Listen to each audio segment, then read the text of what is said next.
Primátor Liptovského Mikuláša odvolal svojho zástupcu. Nebolo by na tom nič zvláštne, keby sa tak nestalo len pár hodín po uzatvorení primátorských kandidátok.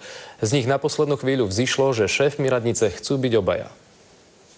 Aktuálne už bývalý zástupca primátora si dnes ráno prišiel zbaliť veci. Včera ho s okamžitou platnosťou uvoľnil z funkcie jeho šéf, ktorý tak využil svoju primátorskú právomoc. Išiel proti vedeniu mesta a dvakrát som ho vyzýval na mestskej rade, aby sa sám vzdal svojej pozície zástupcu primátora mesta a neurobil tak, urobil som tak ja. Pravdou je, že niektoré kroky vedenia mesta sa zástupcovi nevždy pozdávali. Moje názory boli len na to, aby sme rozhodovali profesionálne a upozornenia boli na to, že náš postup nie je niekedy dobrý v súlade s legislatívou, transparentnosťou a podobne.